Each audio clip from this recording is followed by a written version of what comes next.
ബഹുമാനപ്പെട്ട മേയർ ഒരു കാര്യം മനസ്സിലാക്കണം. ഒന്നോ രണ്ടോ കൗൺസിലർമാരുടെ പിന്തുണയോടുകൂടിയാണ് മേയറായിരിക്കുന്നത്. അതെല്ലാം മാറി തിരിഞ്ഞു വരാൻ വേണ്ടി അല്പസമയം മാത്രം മതി എന്നുള്ള കാര്യം കൂടി നിങ്ങൾ ഓർമ്മിച്ചിരിക്കണം എന്നുള്ള കാര്യം ഞാനിവിടെ സൂചിപ്പിക്കുവാൻ വേണ്ടി ഞാൻ ആഗ്രഹിക്കുന്നു. അങ്ങനെ വല്ലതും നടന്നു കഴിഞ്ഞാൽ പിന്നെ ഈ സമരം നടത്തുന്നതിന്റെ മുന്നേ കൂടെ ഇങ്ങനെ ചീറിപ്പാഞ്ഞ് നിങ്ങൾക്ക് പോകാൻ വേണ്ടി പറ്റില്ല എന്നുള്ള കാര്യം കൂടി ഞാൻ ഓർമ്മപ്പെടുത്തുവാൻ വേണ്ടി ഞാൻ ആഗ്രഹിക്കുകയാണ്. എന്റെ അഭിപ്രായത്തിൽ കഴിഞ്ഞ 6 മാസമേ ആയിട്ടുള്ളൂ ഈ ഭരണത്തിൽ ഏറിയിട്ടുണ്ടെങ്കിലും കഴിഞ്ഞ കാലങ്ങളിൽ തിരുവനന്തപുരം നഗരസഭ ഭരിച്ച ഏതൊരു മേയറെക്കാളും കുറച്ചുകൂടെ കാര്യക്ഷമതയോട് കൂടി കാര്യങ്ങൾ ചെയ്യുന്ന ഒരാളാണ് വി രാജേഷും അവരുടെ ടീം എന്നുള്ളതാണ് എനിക്ക് മനസ്സിലാക്കിയത്. കാരണം കഴിഞ്ഞ കാലങ്ങളായി ഒരുപാട് അഴിമതികളുടെ പരമ്പരകൾ തന്നെയാണ് LDFന്റെ നേതൃത്വത്തിൽ ഇവിടെ നടന്നുകൊണ്ടിരുന്നത്. കെടുകാര്യസ്ഥയും ധാർഷ്ട്യവും ഈ ഭരണത്തിലേറിയതിനു ശേഷം അവരോടുള്ള സ്വാർത്ഥ താല്പര്യങ്ങൾ നിലനിർത്തിക്കൊണ്ട് പോയിക്കൊണ്ടിരുന്ന ഒരു ഭരണമായിരുന്നു കഴിഞ്ഞ കാലങ്ങളിൽ നടന്നത്. അതിനൊക്കെ ഒരു മാറ്റം വരുത്തിക്കൊണ്ടിരിക്കുകയാണ്. അതിൽ നിന്ന് നമ്മളിപ്പോൾ ഒരു അടിത്തറ ഇളകിയ ഒരു ഭരണമായിരുന്നു കഴിഞ്ഞ കാലങ്ങളിൽ. ഈ അടിത്തറ ബിൽഡ് ചെയ്തുകൊണ്ടിരിക്കുക. അതിന് നമുക്ക് അല്പ സമയം കൂടെ കൊടുക്കേണ്ടതായിട്ടുണ്ട്. അതുകൊണ്ട് തന്നെ വി രാജേഷിന്റെ നേതൃത്വത്തിൽ ഒരു നല്ലൊരു ഭരണം തന്നെ ഇവിടെ കാഴ്ചവെക്കുമെന്നുള്ളതാണ് എന്റെ അഭിപ്രായം. എന്തൊക്കെ കേൾക്കണം, എന്തൊക്കെ കാണണം. നമ്മുടെ മുൻ മന്ത്രിയായിട്ടുള്ള ശിവൻകുട്ടി സഖാവ് പറഞ്ഞ കാര്യമാണ്. ഓർക്കണം, BJPക്കാർ ഓർക്കണം, മേയർ ഓർക്കണം, നിങ്ങൾ വെറും 1-2 ആൾക്കാരുടെ പിൻബലത്തിലാണ് തിരുവനന്തപുരം കോർപ്പറേഷൻ ഭരിക്കുന്നത്. അത് മാറി മറിയാനായിട്ട് നിമിഷങ്ങൾ മതി എന്നുള്ള തരത്തിലോട്ടൊക്കെയുള്ള കാര്യങ്ങളൊക്കെയാണ്. അങ്ങനെ മാറി മറിഞ്ഞു കഴിഞ്ഞാൽ പിന്നെ ഞങ്ങൾ ആ കസേരയിൽ കയറിയിരിക്കും, പിന്നെ നിങ്ങൾക്ക് ഭരിക്കാൻ പറ്റത്തില്ല. കഷ്ടമാണ് സഖാവേ, എന്തൊക്കെയാണ് നിങ്ങൾ ഈ വിളിച്ചു പറയുന്നത്? ശരിക്കും പറഞ്ഞാൽ നിങ്ങൾ ജനങ്ങളെയാണോ കൊഞ്ഞനം കുത്തി കാണിക്കുന്നത്? അറിയാൻ മേലാഞ്ഞിട്ട് ചോദിക്കുക. ഈ ജനമാണ് ഇപ്പോ പറഞ്ഞ കാര്യമെന്ന് പറയുന്നത്.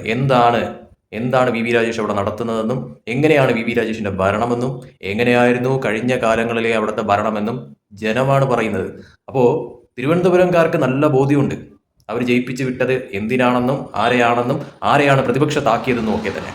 അതുകൊണ്ട് ഈ പറയുന്ന തോതിൽ ഇങ്ങനെയുള്ള കാര്യങ്ങളൊക്കെ തന്നെ നിങ്ങൾക്ക് ചിലപ്പോൾ ഈ പറയുന്ന രീതിയിൽ വ്യാമോഹങ്ങൾ കാണും.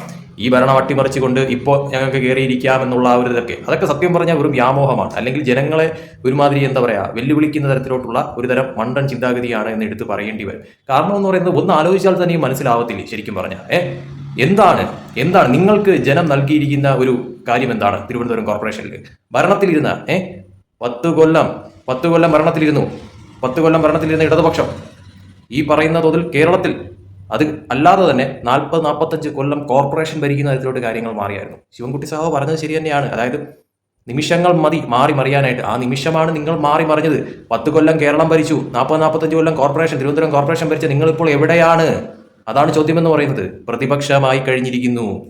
മനസ്സിലാക്കൂ, അത് അക്സെപ്റ്റ് ചെയ്യൂ, റിയാലിറ്റി എന്താണെന്നുള്ളത് ഉൾക്കൊള്ളൂ. അതല്ലേ വേണ്ടതെന്ന് പറയുന്നത്. ജനങ്ങൾ ഭരണത്തിൽ കയറ്റിയ ഒരു പാർട്ടിയെ പിടിച്ച് താഴെ ഇറക്കിയിട്ട് ഞങ്ങൾ ആ കസേരയിൽ കയറി ഇരിക്കും എന്നൊക്കെ പറഞ്ഞുകൊണ്ടുള്ള ഈ തരം പ്രയോഗങ്ങൾ അല്ലെങ്കിൽ വ്യാമോഹങ്ങളൊക്കെ തന്നെ ശരിക്കും പറഞ്ഞാൽ നിങ്ങളുടെ കുഴി നിങ്ങൾ തന്നെ തോണ്ടുന്ന തരത്തിലോട്ടാണ് ഈ കാര്യങ്ങളൊക്കെ തന്നെ കാണിച്ചു കൂട്ടുന്നതെന്ന് പറയുന്നത്. സ്വന്തം പാർട്ടിയെ പടുകുഴിയിലോട്ട് ഇടാനാണോ ഈ പറയുന്ന നേതാക്കളൊക്കെ തന്നെയും ശ്രമിച്ചുകൊണ്ടിരിക്കുന്ന കാര്യമെന്ന് പറയുന്നത്? ഓൾറെഡി ഇപ്പോഴത്തെ അവസ്ഥ എന്താണെന്നുള്ളത് അറിയാം. ഇനിയും ജനങ്ങളെ വിറപ്പിച്ച് പണ്ടാരമടക്കിക്കൊണ്ട് ഈ പാർട്ടിയെ എല്ലാ അർത്ഥത്തിലും ഒരു വലിയ രീതിയിൽ ഒരു തോൽവിയിലേക്ക് നയിക്കാനാണോ നിങ്ങളെല്ലാവരും ശ്രമിക്കുന്നതെന്ന് പറയുന്നത്? തോൽവി അംഗീകരിച്ചുകൊണ്ട് നല്ലൊരു പ്രതിപക്ഷമാവാനാണ് ആദ്യം ശ്രമിക്കേണ്ടതെന്ന് പറയുന്നത്. അല്ലാതെ ഭരണത്തിലിരിക്കുന്ന ഒരു പാർട്ടിയെ പിടിച്ച് താഴെ ഇറക്കിയിട്ട് ആ കസേരയിൽ കയറി ഇരിക്കാമെന്നുള്ള തരത്തിലുള്ള വ്യാമോഹമല്ല ശരിക്കും പറഞ്ഞാൽ വേണ്ടതെന്ന് പറയുന്നത്. ഈ പറച്ചിലിൽ തന്നെ ഒരു കാര്യം വ്യക്തമാണ്. അതായത് ഇപ്പോൾ 1-2 സീറ്റിന്റെ കാര്യമൊക്കെ പറയുന്നല്ലോ. ഈ പറയുന്ന ഇടതുപക്ഷത്തിന് കഴിഞ്ഞ തവണ എത്ര സീറ്റ് ഉണ്ടായിരുന്നു? 50 കൂടുതൽ സീറ്റ് ഉണ്ടായിരുന്നു. പക്ഷേ ഇപ്പം എത്ര സീറ്റാണ് ഉള്ളത്? 29 സീറ്റാണ്. എന്നാൽ BJPക്ക് ഇപ്പോൾ എത്രയാണുള്ളത്?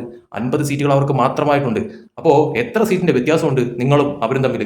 എത്ര സീറ്റിന്റെ വ്യത്യാസമുണ്ട്? അപ്പോൾ ഈ ഒരു സീറ്റ് വ്യത്യാസത്തിൽ തന്നെ മനസ്സിലാക്കിക്കൂടെ ജനങ്ങൾ ആർക്കാണ് വോട്ട് ചെയ്ത് അവിടെ ഭരണമേൽപ്പിക്കാനായിട്ട് ഉദ്ദേശിച്ചത് എന്നുള്ളത്? ഇതിൽ 1-2 സീറ്റിന്റെ വ്യത്യാസമാണോ നിങ്ങളും BJPയും തമ്മിലുള്ളതെന്ന് പറയുന്നത്? അറിയാൻ പറഞ്ഞിട്ട് ചോദിക്കുക. പിന്നെ ഉള്ള ഒരു കുരുട്ടുബുദ്ധി തരവെന്ന് പറയുന്നത് സഖ്യം ചേരാം. അതായത് UDFും അതോടൊപ്പം തന്നെ LDFും സഖ്യം ചേരാം. ഒരു നാണയത്തിന്റെ 2 വശങ്ങൾ. അതാണല്ലോ ഈ പറഞ്ഞതിന്റെ ആ ഒരു അർത്ഥം എന്ന് പറയുന്നത്. അല്ലാതെ ഒറ്റയ്ക്ക് ഒരു ചുക്കും നടക്കത്തില്ല എന്നുള്ളത് വ്യക്തമാണ്.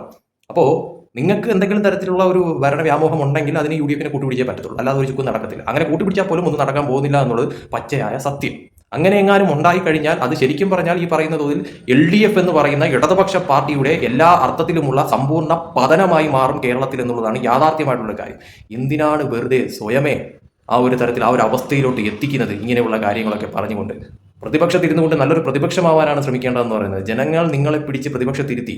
ഇപ്പോൾ ഞാനൊരു കാര്യം പറയുന്നു, ഈ രീതിയിൽ ശിവൻകുട്ടി സഖാവ് ഇത്രയൊക്കെ കാര്യങ്ങൾ പറഞ്ഞ ആ ഒരു ഇത് ശരിക്കും പറഞ്ഞാൽ ഇപ്പോൾ ഒരു റിയാക്ഷൻ നടക്കുന്നത്. അവർ ഈ 1-2 സീറ്റിന്റെ കാര്യമൊക്കെ പറയുന്നല്ലോ. BJPക്ക് ഒറ്റയ്ക്ക് ഭൂരിപക്ഷമില്ല. ഒരു സ്വതന്ത്രന്റെ കൂടി ഭൂരിപക്ഷ സപ്പോർട്ടോട് കൂടിയാണ് BJP ഭരിക്കുന്നത്. ഇപ്പോൾ ഒരു റിയാക്ഷൻ നടന്ന നിലവിൽ ഈ ഇടതുപക്ഷം പ്രതിപക്ഷത്താണല്ലോ. ഇടതുപക്ഷം പ്രതിപക്ഷം പോലും അല്ലാതാവുന്ന തരത്തിലോട്ട് തിരുവനന്തപുരത്ത് ജനങ്ങൾ മാറ്റുമെന്നുള്ളതാണ് യാഥാർത്ഥ്യമായിട്ടുള്ള ഒരു കാര്യം നിലവിലത്തെ സിറ്റുവേഷനിൽ. അങ്ങനെ ഒരു അവസ്ഥ നിങ്ങൾക്ക് ഉണ്ടാക്കുന്ന തരത്തിലോട്ട് കാര്യങ്ങൾ എത്തിക്കാനാണോ നിങ്ങൾ ഈ കാണിച്ചു കൂട്ടുന്ന കാര്യങ്ങളൊക്കെ തന്നെ? അതേസമയം BJPക്ക് ഭൂരിപക്ഷം കിട്ടുക മാത്രമല്ല, ഈ പറയുന്ന തോതിൽ അവർ 60-ന് മുകളിൽ സീറ്റുകൾ പോയാലും അത്ഭുതപ്പെടാനില്ല എന്ന് വേണം ഇപ്പോഴത്തെ സാഹചര്യത്തിൽ പറയുന്നത്. കാരണം അമ്മാതിരിയുള്ള ഒരു ഓളം അവിടെ ഈ പറയുന്ന VV രാജേഷ് ജനങ്ങൾക്കിടയിൽ ഉണ്ടാക്കിയിട്ടുണ്ട് എന്നുള്ളത് യാഥാർത്ഥ്യമായിട്ടുള്ള കാര്യം തന്നെയാണ്. അത് നിങ്ങൾക്കൊക്കെ അക്സെപ്റ്റ് ചെയ്യാനുള്ള മടിയാണ് ശരിക്കും പറഞ്ഞാൽ. കാരണം ഒന്ന് നിങ്ങൾ പോലും വിചാരിച്ചിരുന്നില്ല, സത്യം പറഞ്ഞാൽ BJPക്കാർ പോലും വിചാരിച്ചിരുന്നില്ല VV രാജേഷ് ഇത്രത്തോളം ഒരു മുന്നേറ്റം തിരുവനന്തപുരത്ത് ഒരു ട്രെൻഡായി മാറുന്ന തരത്തിലോട്ട് കാര്യങ്ങൾ മാറുമെന്നുള്ളത്. അത് തന്നെയാണ് ജനങ്ങളുടെ വാക്കുകളിൽ നിന്നും വ്യക്തമാവുന്ന കാര്യമെന്ന് പറയുന്നത്. എന്തുകൊണ്ട് ഈ 40-45 കൊല്ലം ഭരിക്കാനായിട്ട് അവസരം കിട്ടിയിട്ട്, കേരളത്തിൽ 10 കൊല്ലം ഭരിക്കാനായിട്ട് അവസരം കിട്ടിയിട്ട് തിരുവനന്തപുരം കോർപ്പറേഷൻ തലസ്ഥാന നഗരിയിൽ നിങ്ങൾക്ക് ചെയ്യാൻ പറ്റുന്ന പല കാര്യങ്ങളും ഉണ്ടായിരുന്നു. ഇതൊന്നും തന്നെ നിങ്ങൾക്ക് ചെയ്യാൻ പറ്റിയില്ല. സ്വന്തം ഭരണപരാജയത്തെ മറച്ചു വെച്ചുകൊണ്ട് ഒരു 4-5 മാസം കൊണ്ട് ഭരണത്തിൽ കയറിയ ഒരു പുതിയ ഭരണസമിതിയുടെ തലയ്ക്ക് കൊണ്ടുവന്ന് ഇടാൻ ശ്രമിക്കുന്നതൊക്കെ തന്നെയും കണ്ടുകൊണ്ടിരിക്കുന്നത് ജനങ്ങളാണ്, വിവരമുള്ള ജനങ്ങളാണ്, പൊട്ടന്മാരല്ല എന്ന് ചിന്തിക്കാനായിട്ടുള്ള ബോധമാദ്യം എല്ലാവർക്കും ഉണ്ടാവണം ശരിക്കും പറഞ്ഞാൽ. എന്നിട്ട് നല്ലൊരു പ്രതിപക്ഷമായി മുന്നേറുകയാണ് വേണ്ടതെന്ന് പറയുന്നത്.